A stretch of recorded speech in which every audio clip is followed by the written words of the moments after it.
Iya lah, makanya orang susah, makanya ke puskes kita kan itu. Kalau enggak Iya, kalau orang kaya kita langsung ke Santa Maria Sabah, Pekanbaru. Seorang wanita yang mengeluh sakit pada bagian perutnya menjadi perbincangan usai ditolak berobat di puskesmas.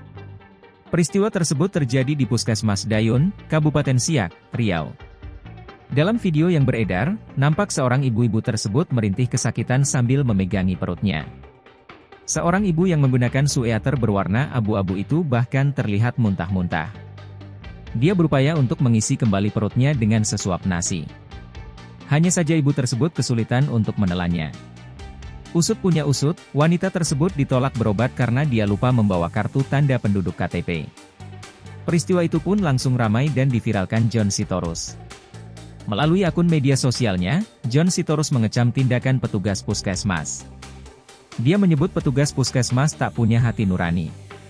Dalam postingannya, John Sitorus menuliskan bahwa seorang ibu ditolak berobat di puskesmas hanya karena tidak membawa KTP. John juga menyoroti bahwa negara seharusnya sudah memiliki sistem iktp dengan server yang terintegrasi. Artinya, semua lembaga penyelenggara negara seharusnya memiliki akses ke data kependudukan, sehingga tidak menjadi masalah jika pasien tidak membawa KTP saat berobat ke puskesmas. John menambahkan, seharusnya petugas kesehatan cukup mengetik nama dan alamat pasien atau melakukan scan sidik jari, maka data pasien akan otomatis keluar. Di sisi lain, beragam reaksi muncul usai peristiwa ini terjadi. Banyak yang menyayangkan sikap puskesmas dalam menangani pasien saat keadaan darurat.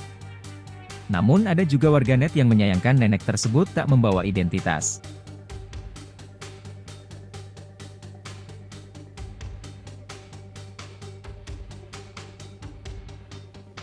Download Tribun X sekarang, menghadirkan lokal menjadi Indonesia.